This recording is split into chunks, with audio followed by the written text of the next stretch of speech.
ಪ್ರತಿ ಕ್ಷಣವೂ ರೋಮಾಂಚನ.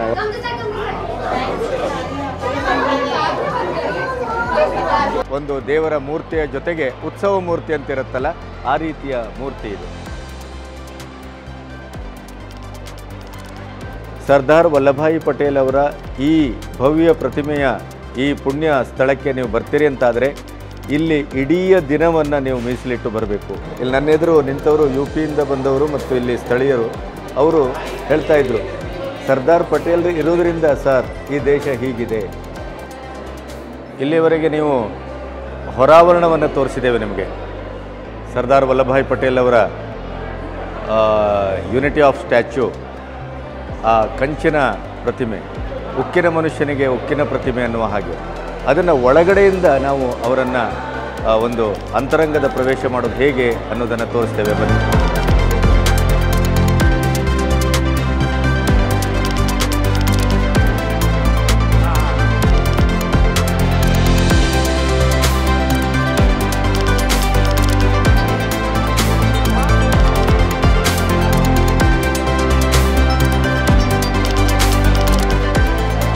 ಇಲ್ಲಿ ನಾವು ಆ ಪ್ರತಿಮೆಯ ಒಳಭಾಗವನ್ನು ಎಷ್ಟು ಚೆನ್ನಾಗಿ ಬಳಸ್ಕೊಳ್ಳಲಾಗಿದೆ ಅನ್ನೋದು, ಇದು ಸಂಪೂರ್ಣ ಹವಾನಿಯಂತ್ರಿತ.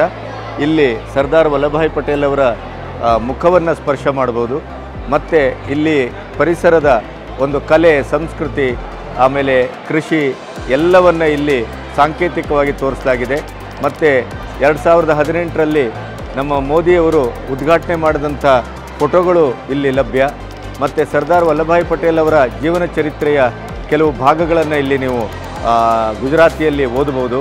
ಈ ಒಂದು ರೀತಿಯ ಅತ್ಯಂತ ಮನೋಹರವಾದಂಥ ಈ ಪ್ರದೇಶ. ಬನ್ನಿ.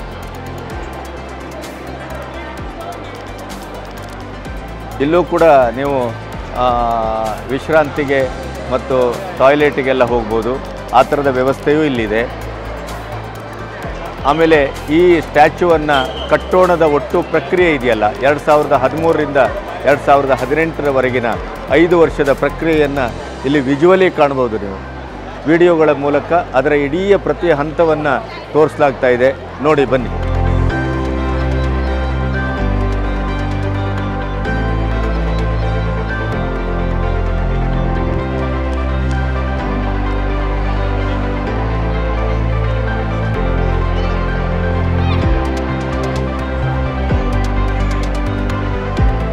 ಇಲ್ಲಿ ಮೂರ್ತಿಯ ಒಂದು ಚಿಕ್ಕ ಪ್ರತಿಮೆಯನ್ನು ಇಟ್ಟಿದ್ದಾರೆ. ಅಂದರೆ ಆ ಬೃಹತ್ ಪ್ರತಿಮೆಯ ಒಂದು ಪುಟ್ಟ ರೂಪ. ನಮ್ಮ ದೇವಸ್ಥಾನಗಳಲ್ಲಿ ದೊಡ್ಡ ನಿಜವಾದ ಒಂದು ದೇವರ ಮೂರ್ತಿಯ ಜೊತೆಗೆ ಉತ್ಸವ ಮೂರ್ತಿ ಅಂತ ಇರುತ್ತಲ್ಲ, ಆ ರೀತಿಯ ಮೂರ್ತಿ ಇದು.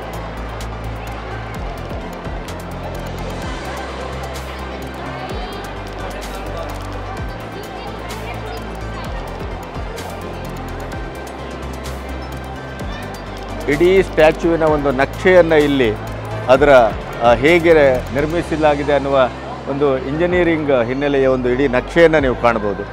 A tall vision.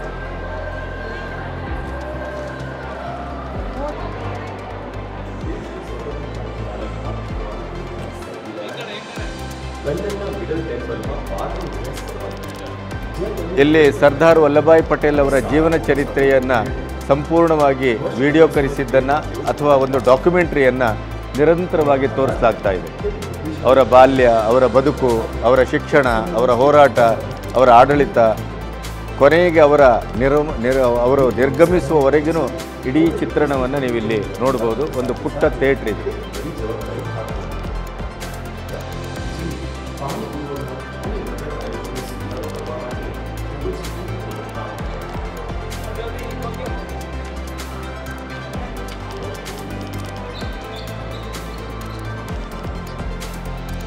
Son of the soil ನೋಡಿ, ಇಲ್ಲಿಯೂ ಕೂಡ ಅವರ ವಿವರವನ್ನು ಕೊಡಲಾಗಿದೆ.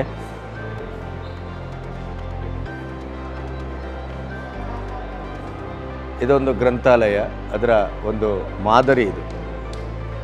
ಸರ್ದಾರ್ ವಲ್ಲಭಾಯಿ ಪಟೇಲ್ ಹೇಗೆ ತನ್ನ ಅಧ್ಯಯನವನ್ನು ಮಾಡ್ತಾಯಿದ್ರು ಅನ್ನೋದರ ಒಂದು ಸಾಂಕೇತಿಕ ಸ್ವರೂಪ ಇದು.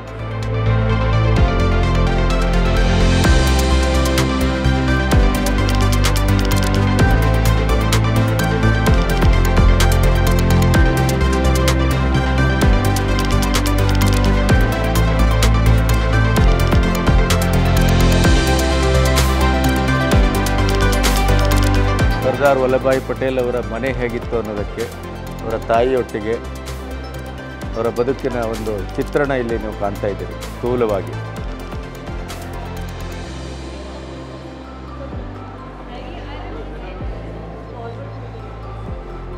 ನಮ್ಮಲ್ಲಿ ಬಹುತೇಕ ಜನ ಒಂದು ವಿಚಿತ್ರವಾಗಿ ಮಾತಾಡೋದು ಉಂಟು. ಸರ್ದಾರ್ ವಲ್ಲಭಭಾಯಿ ಪಟೇಲ್ ಅವರು ಪ್ರಧಾನಿ ಮಂತ್ರಿ ಆಗಿದ್ದರೆ ಅವರು ಲುಂಗಿ ಉಟ್ಕೊಂಡು ವಿದೇಶ ತಿರುಗ್ತಾ ಇದ್ರ ಅಂತ. ನೋಡಿ, ಅವರ ಬೇರೆ ಬೇರೆ ವೇಷಭೂಷಣಗಳು ಇಲ್ಲಿ ಕಾಣ್ತದೆ.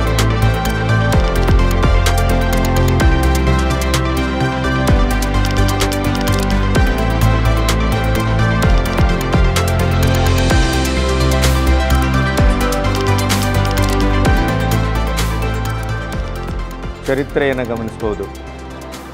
ಸರ್ದಾರ್ ವಲ್ಲಭಭಾಯಿ ಪಟೇಲ್ ಅವರ ಸ್ವತಂತ್ರ ಭಾರತದ ಇಡೀದಾದಂಥ ಹೆಜ್ಜೆ ಗುರುತುಗಳನ್ನು ಇಲ್ಲಿ ನೀವು ನಿಧಾನವಾಗಿ ಗುರುತಿಸ್ಬೋದು. ಒಂದನ್ನು ಹೇಳಲಿಕ್ಕೆ ಇಷ್ಟಪಡ್ತೇನೆ, ನೀವು ಸರ್ದಾರ್ ವಲ್ಲಭಭಾಯಿ ಪಟೇಲ್ ಅವರ ಈ ಭವ್ಯ ಪ್ರತಿಮೆಯ ಈ ಪುಣ್ಯ ಸ್ಥಳಕ್ಕೆ ನೀವು ಬರ್ತೀರಿ ಅಂತಾದರೆ ಇಲ್ಲಿ ಇಡೀ ದಿನವನ್ನು ನೀವು ಮೀಸಲಿಟ್ಟು ಬರಬೇಕು. ಇಡೀ ದಿನವೂ ಸಾಲದು. ನಮಗೆ ಕೇವಲ ಒಂದು ಪ್ರತಿಮೆ ಅಂತ ಅನ್ನಿಸ್ತದೆ, ಆದರೆ ಆ ಪ್ರತಿಮೆಯ ಒಳಗೆ ಮತ್ತು ಹೊರಗೆ, ಅಂತರಂಗ ಮತ್ತು ಬಹಿರಂಗದಲ್ಲಿ ನೀವು ನೋಡಲಿಕ್ಕೆ, ಅಧ್ಯಯನ ಮಾಡಲಿಕ್ಕೆ, ನಿಮ್ಮ ಕಣ್ಣನ್ನು ತುಂಬಿಸಿಕೊಳ್ಳಲಿಕ್ಕೆ ಬಹಳಷ್ಟು ವಿಷಯಗಳಿದೆ.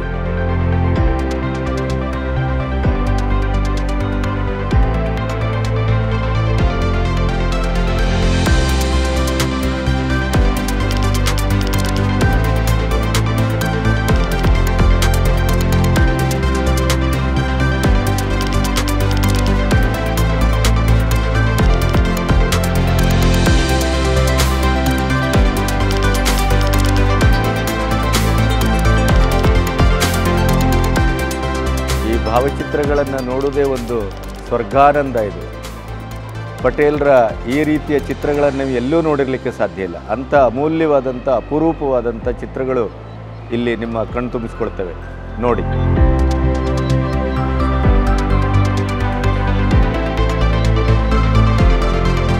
ನಾವು ಎಷ್ಟರ ಮಟ್ಟಿಗೆ ಸರ್ದಾರ್ ವಲ್ಲಭಭಾಯಿ ಪಟೇಲ್ ಅವರ ಮನೋಸ್ಥಿತಿಯ ಅಂತರಂಗಕ್ಕೆ ಇಳಿದಿದ್ದೇವೋ ಗೊತ್ತಿಲ್ಲ. ಯಾಕೆಂದರೆ ಸ್ವತಂತ್ರ ಭಾರತದಲ್ಲಿಯೂ ಮತ್ತು ಸ್ವತಂತ್ರ ಭಾರತದ ಪೂರ್ವದಲ್ಲಿಯೂ ನಾವು ಪಟೇಲ್ರನ್ನು ಅರ್ಥ ಮಾಡ್ಕೊಳೋದಕ್ಕಿಂತ ಅಪಾರ್ಥ ಮಾಡ್ಕೊಳೋದೇ ಜಾಸ್ತಿ. ಎಲ್ಲೋ ಒಂದು ಕಡೆ ಮೋದಿ ಬರಬೇಕಾಯಿತು, ಪಟೇಲ್ರು ಅಂದರೆ ಯಾರು ಏನು ಅಂತ ಅರ್ಥ ಮಾಡ್ಕೊಳ್ಳಿಕ್ಕೆ. ಈಗ ನಾವು ಪ್ರತಿಮೆಯ ಒಳಭಾಗಕ್ಕೆ ಸಾಂಕೇತಿಕವಾಗಿ ಅವರ ಅಂತರಂಗಕ್ಕೆ ಹೋಗಲಿಕ್ಕೆ ಇಲ್ಲಿ ಕ್ಯೂ ನಿಂತಿದ್ದೇವೆ. ಲಿಫ್ಟ್ ಮೂಲಕ ಈ 182 ಮೀಟರು ಎತ್ತರದ ಜಗತ್ತಿನ ಶ್ರೇಷ್ಠ ಮತ್ತು ಎತ್ತರದ ಈ ಪ್ರತಿಮೆಯ ಅಂತರಂಗವನ್ನು ಪ್ರವೇಶಿಸಲಿಕ್ಕೆ ನಾವು ಸಾರ್ವಜನಿಕರೊಟ್ಟಿಗೆ ಕ್ಯೂನಲ್ಲಿ ನಿಂತಿದ್ದೇವೆ. ನೀವು ಈ ಕ್ಯೂನಲ್ಲಿ ನಿಂತಾಗ ಕೂಡ ನಾವು ಯಾವುದೋ ಒಂದು ಆ ಹಾಸ್ಪಿಟ್ಲು ಅಥವಾ ಇನ್ನೊಂದು ಕಡೆ ಕ್ಯೂನಲ್ಲಿ ನಿಂತ ಅನುಭವ ಅಲ್ಲ. ನೀವು ಇಲ್ಲಿ make A pledge in the foot steps of Sardar Patel ಅಂತ ಒಂದು ರೈಟ್ ಸೈಡಿಗಿದೆ. ಆಮೇಲೆ ಎದುರುಗಡೆ ನಿಮಗೆ ಅವರ ಫೋಟೋಗಳು, ಅವರ ದಾಖಲೆಗಳು, ಆಮೇಲೆ ನರ್ಮದಾ ನದಿಯ ಇಡೀದಾದಂಥ ಒಂದು ಸೌಂದರ್ಯ, ಇವೆಲ್ಲವನ್ನು ನೀವು ಕಣ್ಣು ತುಂಬಿಸ್ಕೊಳ್ತಾ ಇಲ್ಲಿ ನಿಂತಿರುವ ಹೊತ್ತು ದೀರ್ಘವಾದರೂ ನಿಮಗದರ ಅಂದಾಜೇ ಆಗೋದಿಲ್ಲ. ಅಂದರೆ ಆ ಇಡೀದಾದಂಥ ಒಂದು ಪರಿಸರ ನಿರ್ಮಾಣದಲ್ಲಿ ಪ್ರತಿಯೊಂದು ಮಾನಸಿಕವಾಗಿಯೂ ದೈಹಿಕವಾಗಿಯೂ ಪ್ರತಿಯೊಂದನ್ನು ಗಮನಿಸಿದ್ದಾರೆ ಅನ್ನೋದಕ್ಕೆ ಇದು ಸಾಕ್ಷಿ. Thank you. ನಾವೀಗ ನಿಜವಾಗಿ ಲಿಫ್ಟಿಗೆ ಭಾಳ ಹತ್ತಿರದಲ್ಲಿದ್ದೇವೆ, ಒಳಗೆ ಹೋಗ್ತಾ ಇದ್ದೇವೆ. ಬನ್ನಿ ಹೋಗೋಣ.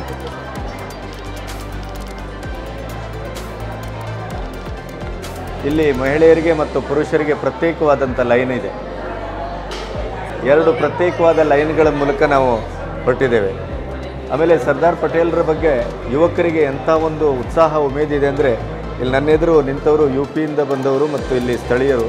ಅವರು ಹೇಳ್ತಾ ಇದ್ರು, ಸರ್ದಾರ್ ಪಟೇಲ್ ಇರೋದರಿಂದ ಸರ್ ಈ ದೇಶ ಹೀಗಿದೆ, we are very proud of Sardar Patel ಅಂತ. ಅಂದರೆ ಸರ್ದಾರ್ ಪಟೇಲರು ಅಬಾಲವೃದ್ಧರಾಗಿ ಪ್ರತಿಯೊಬ್ಬರ ಹೃದಯದಲ್ಲೂ ನಿಂತಿದ್ದಾರೆ ಅನ್ನೋದಕ್ಕೆ ಈ ಯುವಕರ ಮಾತು ಸಾಕ್ಷಿ.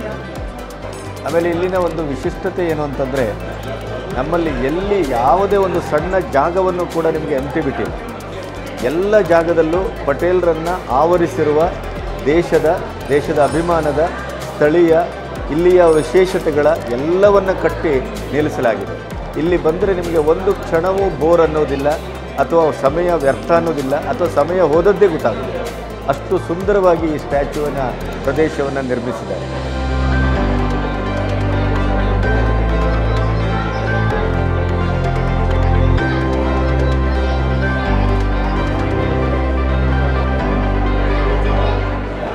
ಪ್ರತಿ ಕ್ಷಣವೂ ರೋಮಾಂಚನ. ಯಾಕೆಂದರೆ ಪ್ರತಿ ಒಂದು ಸ್ಥಳವನ್ನು ನೋಡುವ ಮೊದಲು ಇಲ್ಲೇನಿದೆ ಅನ್ನುವ ಕುತೂಹಲದ ಇಡೀ ಒಂದು ಕಾವು ನಮ್ಮನ್ನು ತುದಿಗಾಲಲ್ಲಿ ನಿಲ್ಲಿಸ್ತದೆ. ಇಲ್ಲಿಯೂ ಅಷ್ಟೇ, ಈ ಲಿಫ್ಟಲ್ಲಿ ಹೋದರೆ ಹೇಗಿರ್ಬೋದು, ಹೊರಗಡೆಯಿಂದ ನೋಡಿದ್ದೇವೆ, ಒಳಗಡೆಯಿಂದ ನೋಡುವಂಥ ಅಂದ, ಮಜಾ, ಆ ಭವ್ಯತೆ, ಆ ರೋಮಾಂಚನ ಹೇಗಿರ್ಬೋದು ಅನ್ನುವ ಕುತೂಹಲದಲ್ಲೇ ನಾವಿಲ್ಲಿಯ ಪ್ರತಿ ಕ್ಷಣವನ್ನು ಕಳೀತೇವೆ. Thank you Modi. ಯಾಕೆಂತಂದರೆ ನೀವು ಯಾರು ಏನು ಬೇಕಾದರೂ ಹೇಳಿ, ಗಣಪತಿಯವರು ಅಲ್ಲಿ ಹೋಗಿದ್ದಾರೆ, ಮೋದಿಯವರನ್ನು ಗುಣಗಾನ ಮಾಡ್ತಾ ಇದ್ದಾರೆ, BJP ಅದು ಇದು ಏನು ಹೇಳಿದರೂ ನನಗೇನು ಚಿಂತೆ ಇಲ್ಲ. ಆದರೆ ಈ ಕೆಲಸ ಮೋದಿಯವರಿಂದ ಮಾತ್ರ ಸಾಧ್ಯ. ಈಗ ನಾವು ಹೋಗ್ತಾ ಇರೋ ಲಿಫ್ಟಲ್ಲಿ ಒಮ್ಮೆ 25 ಜನ ಹೋಗ್ಬೋದು.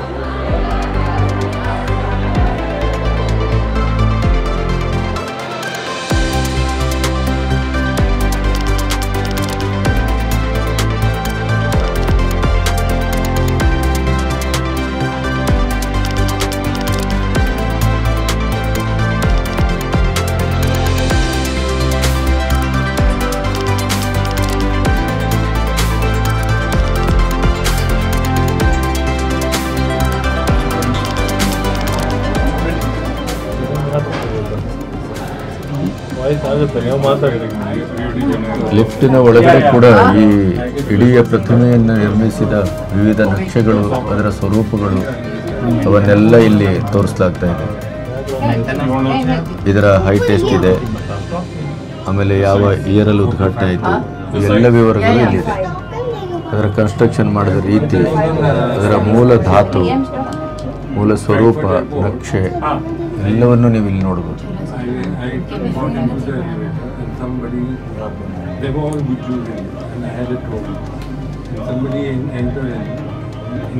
38 ಸೆಕೆಂಡಲ್ಲಿ ನಾವು ಕೆಳಗಿಂದ ಮೇಲೆ ಬರ್ತೇವೆ.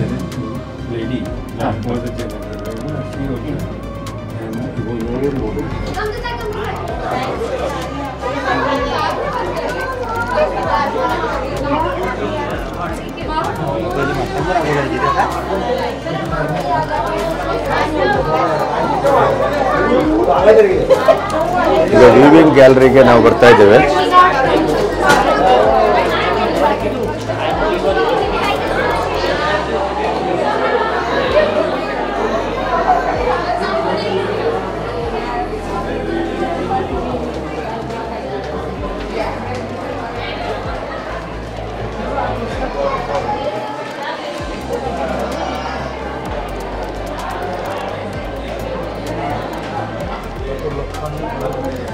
ನೋಡಿ, ಇಲ್ಲಿ ಈ ಪ್ರತಿಮೆಯ ಯಾವ ರೀತಿ ಅಲ್ಲಿ ಕಟ್ಟಲಾಗಿದೆ ಅನ್ನೋದ್ರ ಬಗ್ಗೆ ನಿಮಗೆ ಇಲ್ಲಿ ಒಳಗೆ ಬಂದರೆ ಗೊತ್ತಾಗುತ್ತೆ.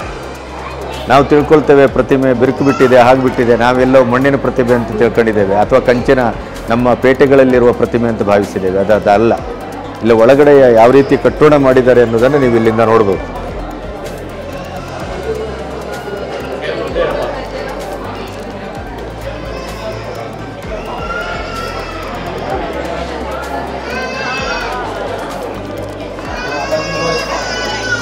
ನಾವೀಗ ಸ್ಟ್ಯಾಚ್ಯೂನ ಅತ್ಯಂತ ಎತ್ತರದ ಒಂದು ಅಂತರಂಗಕ್ಕೆ ಬಂದು ನಿಂತಾಗ ಇಲ್ಲಿಯ ಪರಿಸರ ಹೇಗೆ ಕಾಣುತ್ತೆ ಅನ್ನೋದು ಇಲ್ಲಿಯ ವಿಸ್ಮಯ. ಅಲ್ಲ, ಕ್ಲೋಸ್ ಆಗಿ ನೋಡ್ಕೊಂಬರೋಣ ಬನ್ನಿ.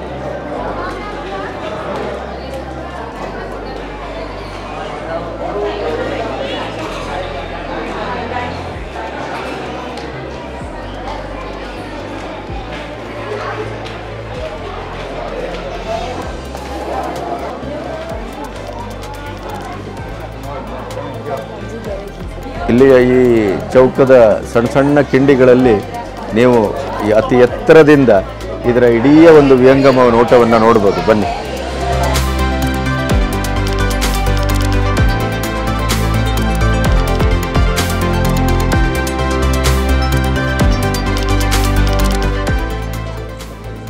Namaste, welcome to Statue of Unity at Viewing Gallery. My name is Neil Pandya. I am your tourist guide here. We are standing in between of Sardar Vallabhbhai Patel jacket second and third button.